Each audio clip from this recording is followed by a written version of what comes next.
Sai Feau manu.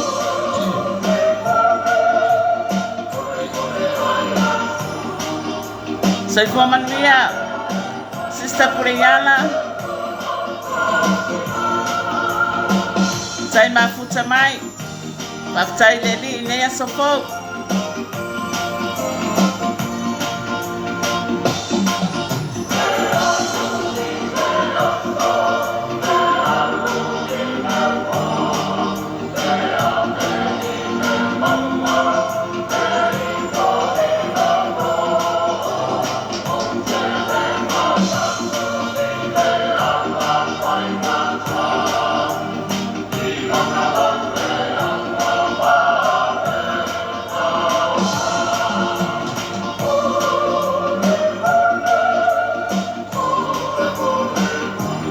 Mene ki yele li ne ya sofo.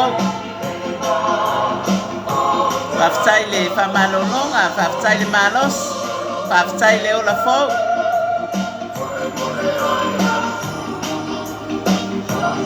Tai mafuta mai, Sister Pureyala.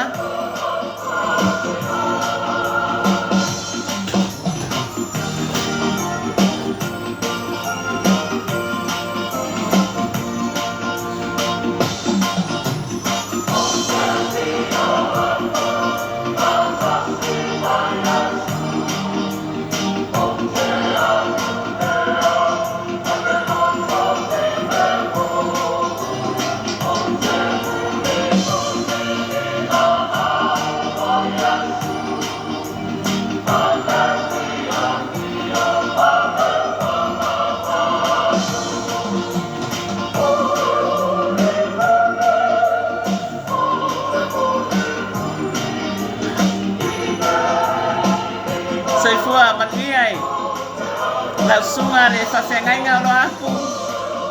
Tai mafuta mai. Tai le lofo le li nea sofo.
Fai foi wa ala fai mai foi le tai au ile lo fa male anga le yo le tua ya sa mai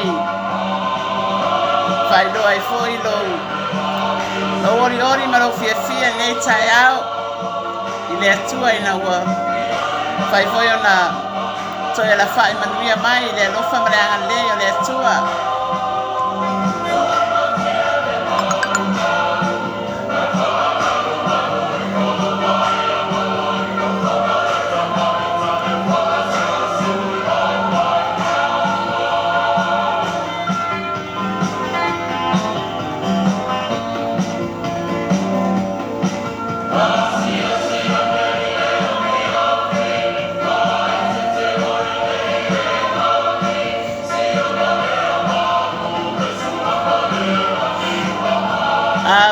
Sister Pureyala sa mai.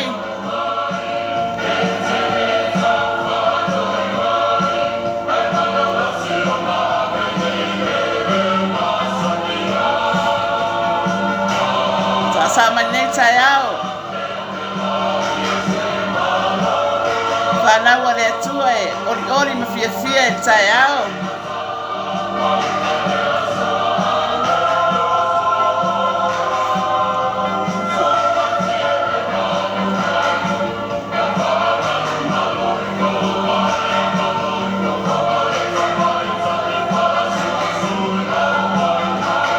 Sista Puriana sa mai.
Sai Feau manuia suanga le pele le ali en fedi mar faltua la le tai mafuta mai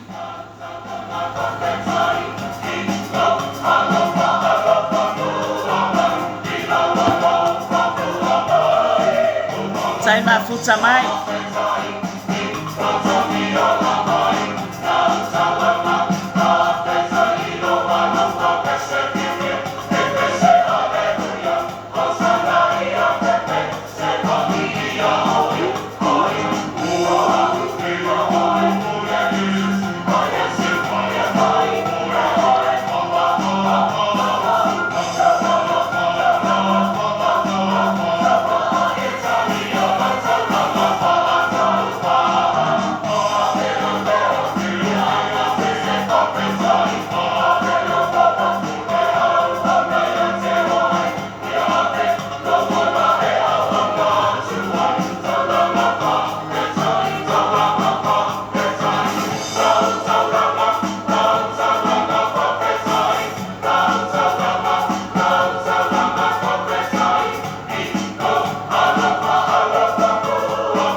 Feau Manuia. La sunga whaperenga fiu. Tai au Manuia I le alofa o le li. Tai mafuta mai.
Manuia, Sister Miriama,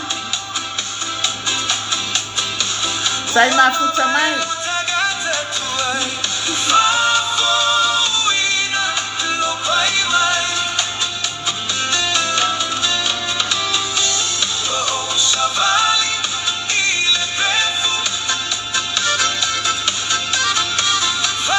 Sai Manuia, ile lofo leli. Sai mafuta mai, Sister Miriama.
Satu waktu pada lagi naik, saya itu pang apa ya?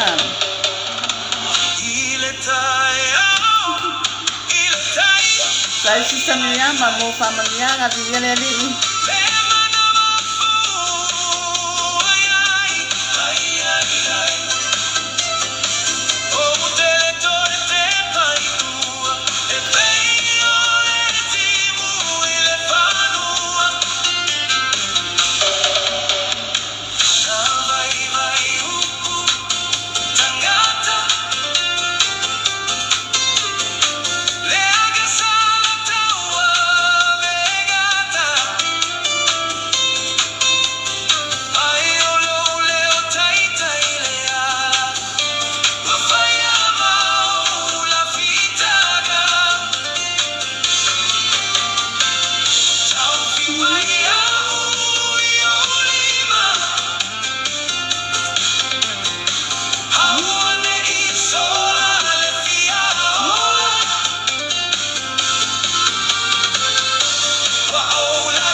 Maria, lo sungale, patua la Lady Florence, sai mafuta mai.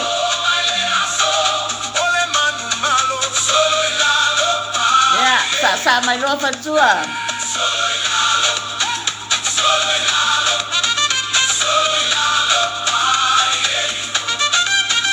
Solo ilalo, solo ilalo, solo ilalo. Yeni le fare tonu tato volanga nei vai tawia solo ilalo.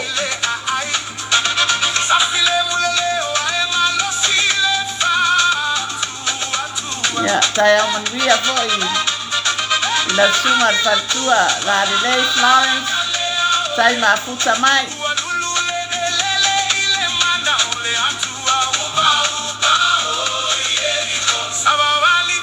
Ya, sa mai fatua.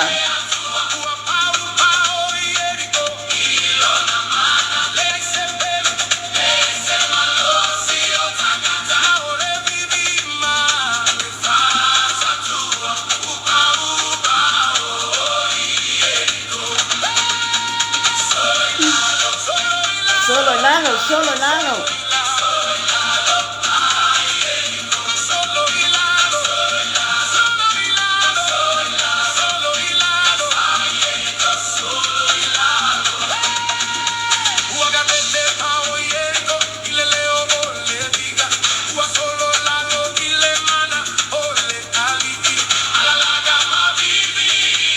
Ya, sa mai mi llama.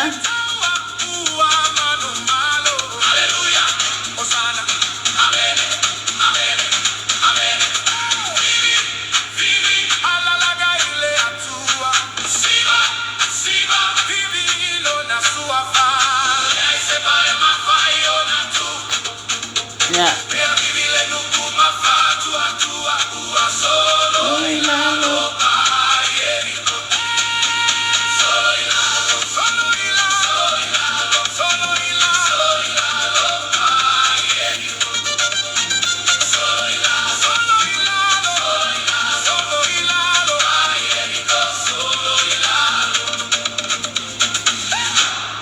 Ya.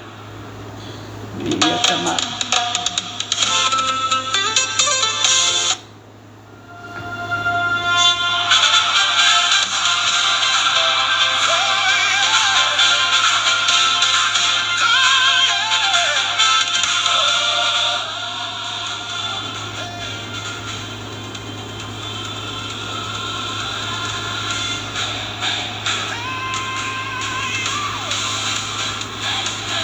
Ya, malo lava le osai malo foi le pale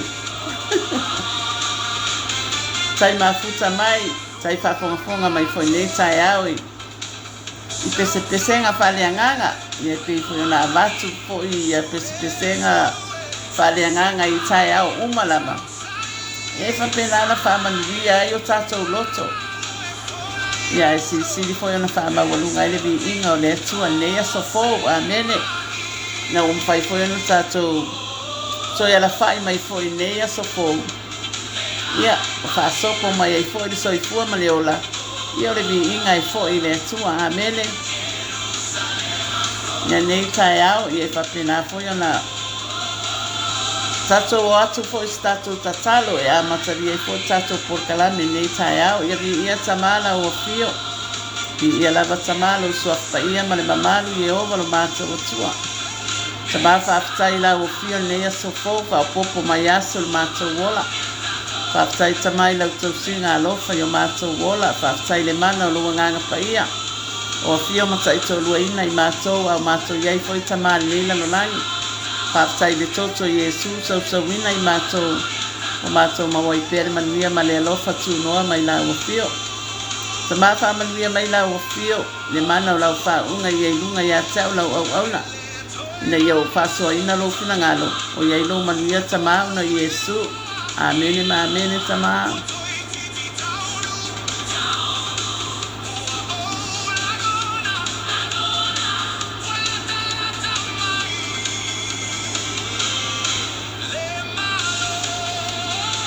Io le tato au nanga fune io le le Feau le Satauro amene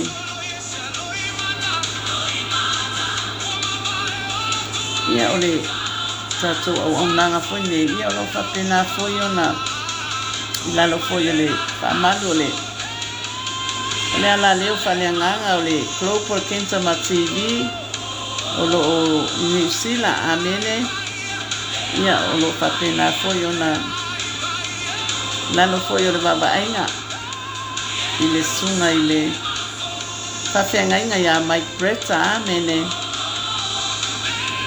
ia ole sunga foi fa fenga inga ya Mike ia o ia foi fa tono ole foi ala leo fa le nganga amene ia le fa pena foi ona vi ia foi fa tsaia le ngale yo le tua o mau foi se ava noe ilunga foi nei ala leo ia fa pena foi ona fa soale le finangalo le tua amene ia wa foi le fa fonfonga anga ale mamalu foi la mai moa ia ai le ngata ile ia le ai mo fa tu al tino kriso amene ia le tai au ia e au no fata lo fa su foi ile pa ia foi mane mamalu se o tato watunu o Samoa ia fata lo fa ile leo fainga venga mamalu leo fainga venga pa ia leo fainga venga tutofia le tua fata lo fa ile ai mo fa tu al tino kriso patalo fa ya la leo fa le nganga malava o lo fa pena i lunga o pena ta fa langi o lo fa pena na la to fa sole upo le tua i sunga i fa fenga inga mo la to fa tua ia o ti akono wa mo la to fa tua o som tua ngale pele le ali o alo ma fa na ia fatalo fa ile o matou motu nei o Amerika Samoa ile taftolo fainga malo Amerika Samoa ile fionga ile ali kovana ma lukena kovana mo la falitua ia fatalo fatu foi le sunga il fatenga inga ya Mike Bretta ma falitua ya Sarah ia malekari sia umala vai manrewa o se fatalo fatu ko i woma pa nga pele la mane por kalame o lo mai mo mane taiao le o se fatalo fatu mai ia te uto umala ile sua fa mamalo tatu wali o Yesu Kristo amene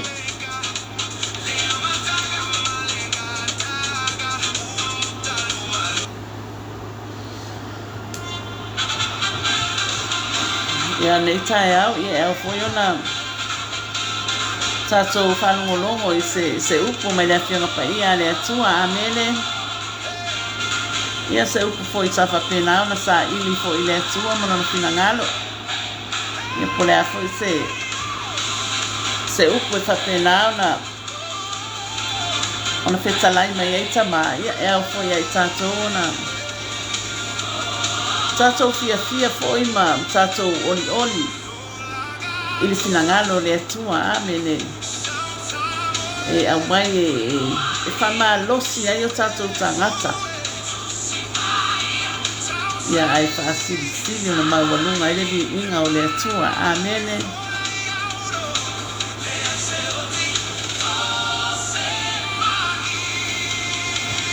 ole tato tus fai tam nei tai au ma ole salamo e tos fululua ole manuia ole tangata o fa mangaloina ana sala fai ku mua fai ku lua ma fai ku sfutas ia fai ku e ono fa manos ia tu nei tai au amene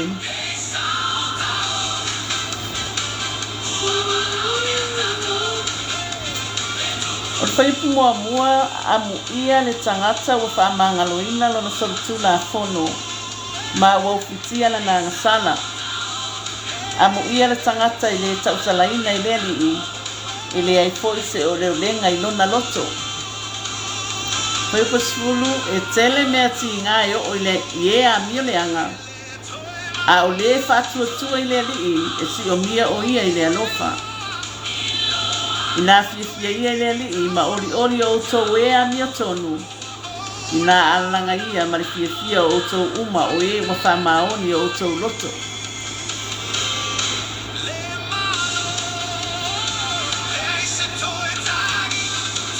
So e toi whaitau atu e manino ia manino le leilo whanongo a ia teu i whai mai tāwita o teu a wafionga i lo loto e whapena foi le toi a vatu le whai upu a vatu teu lo loto le upu o le atua o le alo na whetalai mai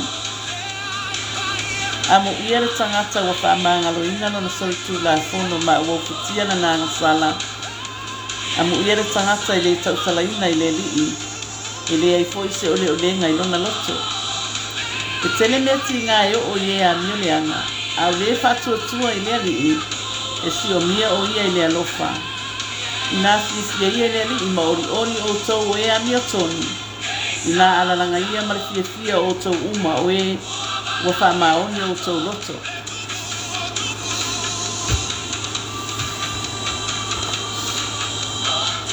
O mene ro mai wha.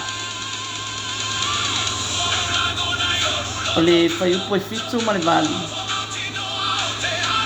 O le autu o le mata upo o le tusi a le apostolo Paulo ia Roma tau talai le apostolo i le upai e Roma. Tawa mia tanuina pero amo i whatuatua. Amu ia e wa whamangaloina o la tau solitu la fono ma ua fitia la tau wangsala. Amu ia le tangata i le tau salaina o ia i le li. Amu ia, whamai amu ia a le whai mai le tatou tuswhai tau nei tai au. Amu ia le tangata wa whamangaloina lo na solitu la fono. Alai foi tau talai Paulo oi ilana tusi ila upa ie Roma. Amu ia e wa whamangaloina o la tau sori tula fono ma wa ufitia la tau wangsala. Amu ia le tangata i le tau salaina ile ali.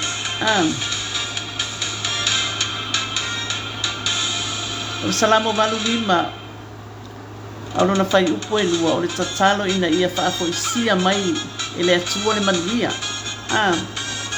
Wa e whamangaloina le a mio le anga alo nuu. Wa e ufitia la tau wangasala umalava. Amen. Amu ia e wa whamangaloina o la tau soritula fono ma wa ufitia la tau wangasala.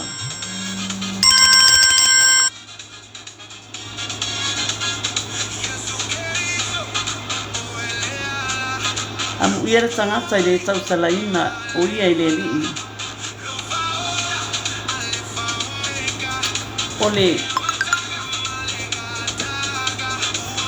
O le manuia le tangata o whamangaloina na sala. Amen.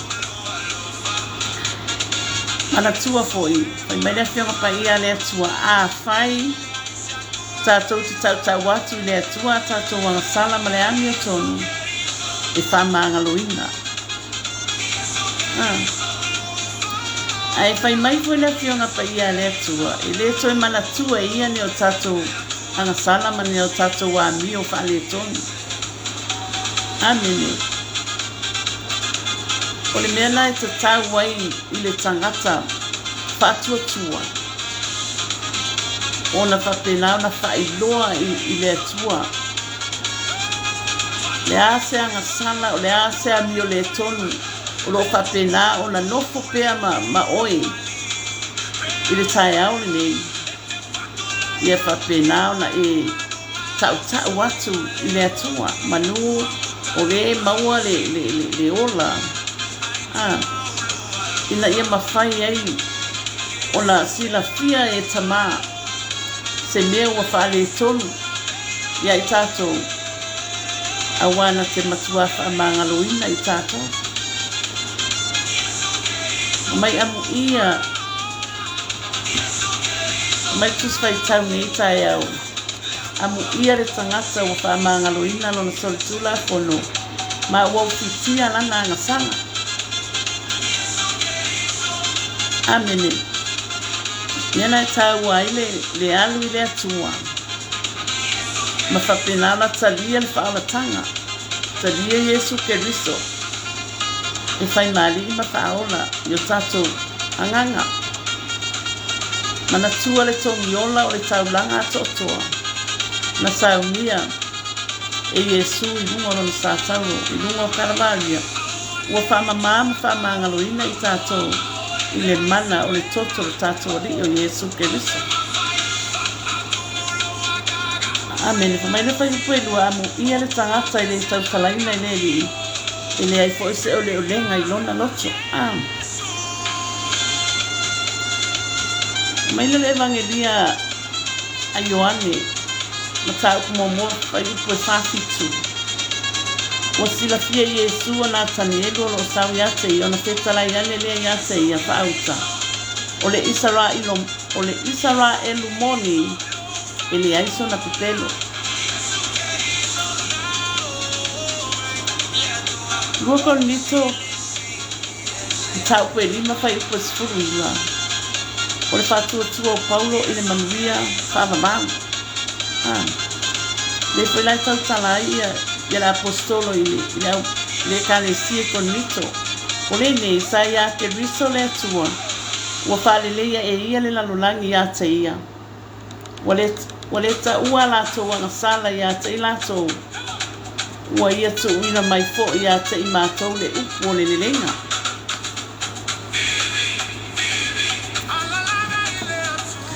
Mana tua o le o tatou, sa tatou vava mamau ma le atua. Ona o le anga sala o tatou o tangata o nuese. E tatou tele i tutono o le ainga o le atua. A ua tatou i tutono o le ainga o le atua.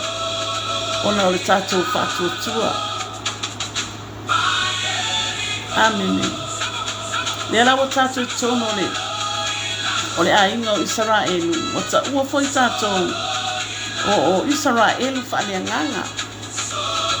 Ona ua whaia e Yesu le lenga. Mo i tatou, ona o tatou, sa tatou vava mamau ma le atua. Ai ua tatou i totono le ainga o le atua. Ona o le toto le tatou ali o Yesu Keriso. Amene, o Yesu Keriso. O ia na whaia le lenga mo i tatou ma le atua. A wau tatou, sa tatou, vava mamau ma le atua. Amen. Ai tatou te whawhetai le atua. Ona o le whaulatanga. Na ia saunia mo i tatou. E ala ilo nā lupele o Yesu Keriso. Le ala ua tatou manuia ni neila no nā nia. Ua tatou maua uma whamanianga le atua. Ona o le toto lo tatou ali o Yesu Keriso. Nena e tā ua ai le whatua tua. Ma taula lo tātou whatua tua le tātou ali o Yesu Keriso. Amen. Ona o Yesu o ia na whaia le lenga mo i tātou ma le atua. Le ua tātou le lei ai ma le atua. Ona o le toto lo nā pele o Yesu Keriso.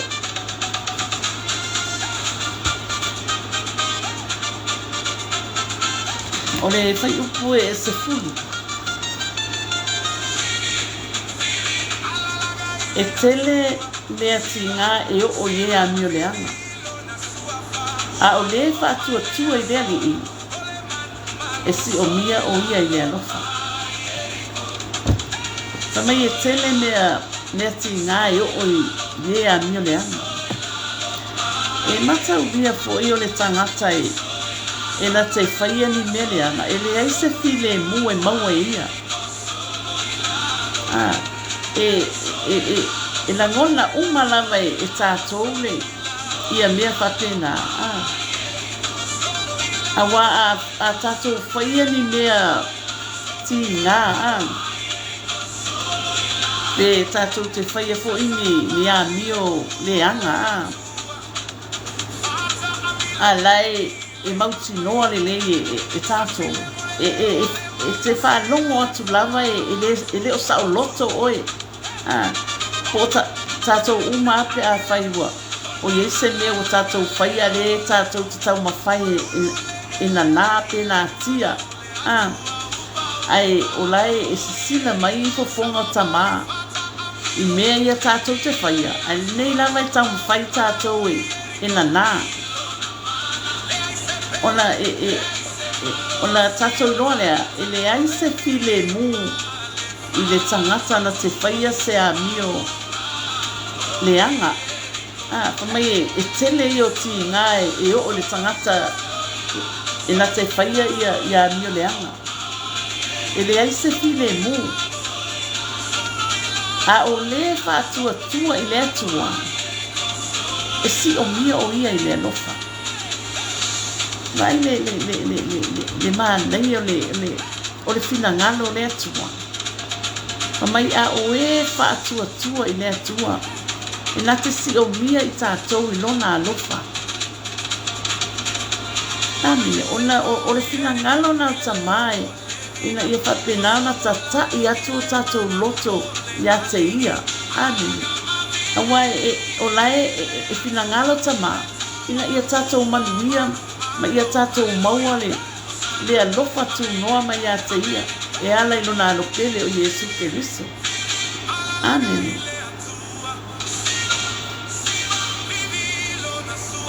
Mai lea le salamo tosu whata i koe vani. O le whamanua tā vita i le ali i lona soso ani a te ia Amine. O mai nā toko ia o tau ma ia o tau i loa ele le i le ali i. Amo ia lava le tangata o le whātua tua i a te ia.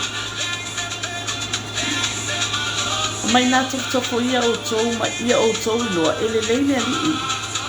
Amo ia lava le tangata o le whātua tua i a te ia. Mana tua le tupu leo tābita. Ia o le tupu a longo a o na tala anga pasolo pito i lona fo i au nanga malona whamaoli malona lofa i le tua Amine. O le tupu e tele ona sesei. Na mea whaale tonu sa o le tupu. Ai o se tupu sa whapenao na i loa whaamawalano. Mea nā le whai mai ei le whetalainga a le atua. Wa o maua tā vita le atali o Yesu. E tusa o maa ua nei loto Pa mai na te whaia mea umai manao i ei lona finangalo. Amine o le tupu e whapenao ona i loa whaamawalano. Amine.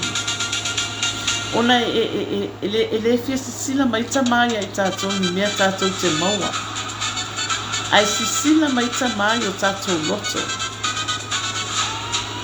Amine mana tua po le whau unga mai ngau o le tupu o tāpita e whaima. Ma tupu o isara e lua. Na fili mai e le atua i le pā mā moe au leo mā moe i mā moe alon tamai. Ai e toa tele whanau a Iese. E au le lei tino ese. Ai na te ea i le atua. Ai na fili mai e le atua tāvita i le pāma moe ona lea o le loto. Le loto maulano. O le finangalo ngā tamai i tātou maua le loto wha maulano. Tātou umai whapena o soifuanga po nei tātou te iai. I ei taimi po nei le maualunga i o tātou loto a ona i ei mea tātou te wā ai atu iai. E whapena ona ti ngā i po i o tātou loto mo tātou mawhauwha. Ia ai tātou te tau mawhai lava ia pui pēo o tātou tangata. Ai mai te lava i tātou tangata whaolaina. Amene. Tangata pa ia o tangata o whapena na tadia whaolatanga. Ia maua pe tātou le loto whaamaulana. Wai le mawhai lava ona tātou whaia se mea li neila langi. Pe a le maua lalalo tātou loto. Ia whaamaua lalo whai o tātou loto. I leo mai lea tātou te tau tatala fo i I le upu le atua. Amene. Wa ale whama wa lalo po ni loto. I le mi whai ona whaatino ina na ngā luenga le atua. Amene. Ia. Ia se mea o whaale tonu. I to tonu le ainga o le ekalesia o whaala pokutonga, to tonu o ofisa, to tonu a onga. Ia tātou maua le loto whamau lalo. Langa, o le loto whamau lalo, e mawhai ai ona tātou whaia sa ngā luenga le leimo le li. O le loto whamau lalo foi. Ia e mawhai e whai ona tātou whafsanga i mo tātou ainga, o uso tua ngani, ona ia tātou whanau o tangata o le lalalai. Te a tātou, wa o i taimi e whole le, e ilota mawhau whole le, tau oso mai le beef amawarunga. Ia ai, o tate tatalo ia tamai malie, ia me ese le loto whamawarunga. Ai toto mai le loto whamaulalo, ina ia mawhai e tātou, ona tātou maua le alofa tū noa o le atua. Wai whai mai whai le whianga pai au tama. E te ele atua i tangata whamaua ni ma. Ai whapena o nā alofa mia i le tangata loto malalalo. Amen. Ole si, ole whata oto sfutoru whai upo i lusutas. Ua tuli loa ina e anga sala i le leanga. E anga sala i le leanga. Ai tauia e a miotonu i le lei. Mai, i ole me whai le o a ia i tātou. Whamai wa tuli loa ina e anga sala i le leanga. Ai tauia e a miotonu i le lei. I ole tangata leanga i tuli loa ina langa i mea le tele o whakita auli. E tuli loa ina i pia le tangata. E ile le tala whela e sola le a mia lianga ai tuli loa ina. Po o whea lama tate sola ia e tatou whaia ni a mia lianga. E tuli loa ina lama i tatou ianga sala na tatou whaia. Alanga o le atua le tatou au ongai, o le atua whamaoni. E sila fia i le atua mea uma. Po whea lama la tātou te sola iai ma ni tātou mea sa i whawhita uri sa tutupu mani mea matanga i o tātou olam. E tuli loa ina lama i tātou. Alanga e sa o le leile tala lea. E sola lea mio leanga e tuli loa ina. Amen. Ai ole mai taune ale tua lalo ale fola. Ia tātou maua uma le amio le lei. Ia tātou tatalo ia tamai. E pui mai o tātou tangata i mea nā whale tonu. O ani i mea matanga, o ani mea leanga o lai tau mawhai mai ai tātou. Tātou tatalo le atua. Sau i tātou le mana o nga toto. Ina ia mawhai ona te atua i mea whaale tonu i o tātou o langa. Ai au wina mai le manuia o le atua i lunga i ai tātou. Amen.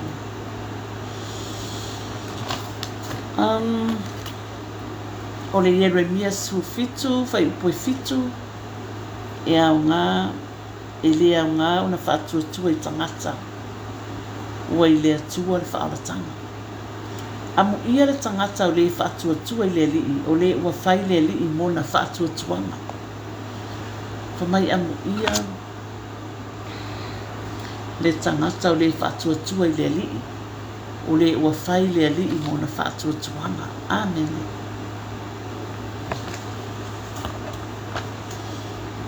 Ia. Mana tua foi. Na mene whianga pa ia tama. Awa te whaalangolango i tangata. Awa i maalaia le tangata i whaalangolango i tangata. Ai o le tangata i whaalangolango ma whaatua i le atua. O le tangata manuia. A mene lea lai tau talai le profeta lea o Jeremia.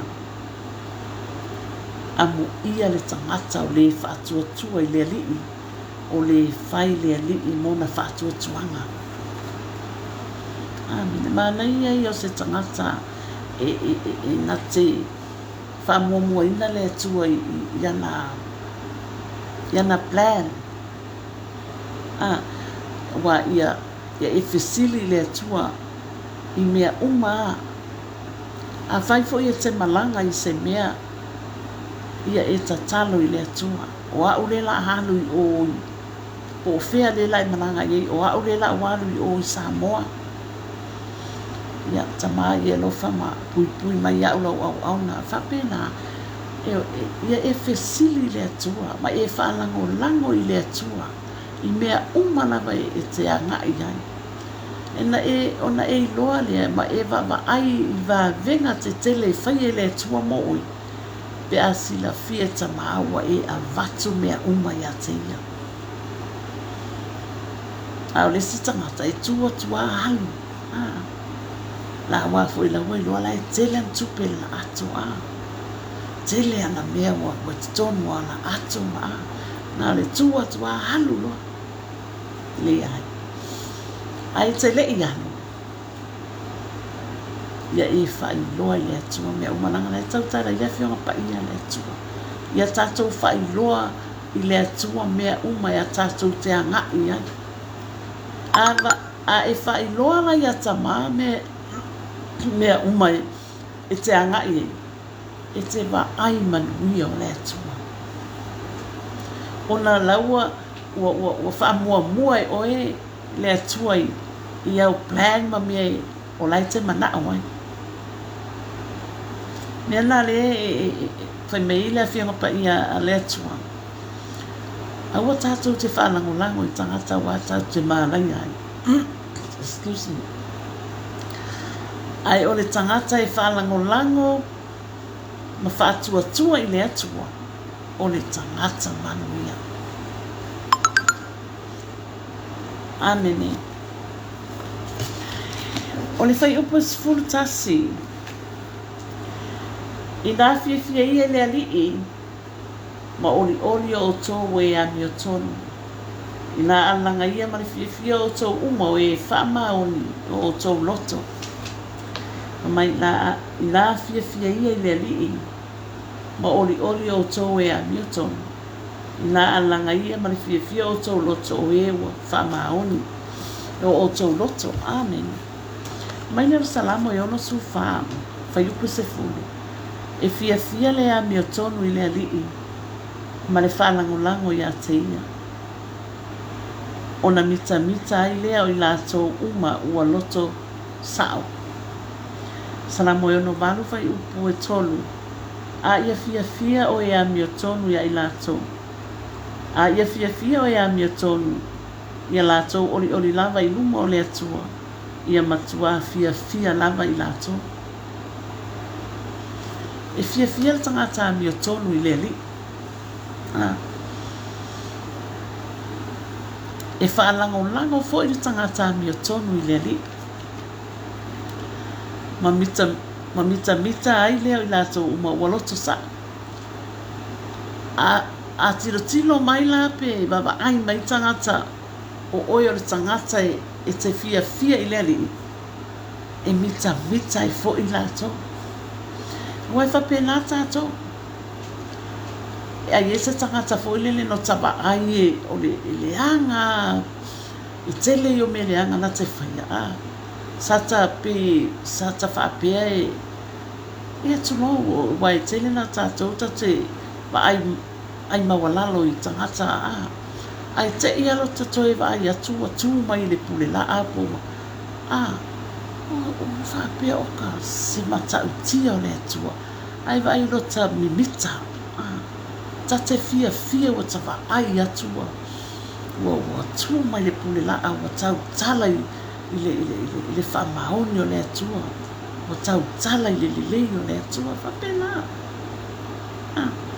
E ai e foi la uso matua ngale lea ta te wawa ai atu foi le ei mo oi le ali. O lota fia ia. Ta ilo o le te mai moa mai. ai a te a'u ai o matua i o fia i le atua pea o vava'ai atu i tangata ua fa'aogāina mo le ali'i e fia i le ali'i ani pei foi ona fia le tupu le o tāvita i le atua auā o le tupu o le e fia i le ali'i o le tupu e fesili i le atua i mea uma o le tupu na te whaamuamua le atua o le tupu na te ama na iaina le atua mea nai e fia i le finagalo le atua le tupu o tāvita langa o le tupu e whaalango ma whaamoemoe i le atua i mea uma lava mea nai manuia ia tau mawhainga a le tupu le o tāvita ona o le tupu na te whaamuamua le atua o le tupu e fesili i le atua o le tupu e tuu atoa na loto i le ali ona lea ona ua mautinoa le tupu o lona manuia o le atua whapena fo i tātou a tātou whaamuamua le atua ma tātou sa ili le atua ma tātou fesili le atua i mea uma tātou o tangata manuia amen a whai ele māsani ona e fesili le atua i mea uma wha māsani ma le atua ona e tofo lea ma e tali tonu i le wha maoni o le atua amen o le mea na e tāua ai le talia o le whaalotanga talia Iesu Keriso i whai mali i ma whahola i o tātou anganga ona tātou vava ai le manuia o le atua tātou te vava ai lo na whai mamenga tātou te vava ai le ngalue mai o le atua i lo na anganga pa ia e na te whai loa mai mea uma tātou te le iloa ia i tātou lana whanau whaatua awa e lea o ngā ona avea i tātou ma whanau o le atua ma tātou talia le whaolatanga ai tātou te le o tūtō mau i le atua o le tangata e alu i le atua i ona mautinoa o lo soifua le atua e whaavavau e sa ili mai le atua i e tapua i atu i a te ia i le anganga ma le whaamahau amen whaamasani ma le atua tatalo ana pomi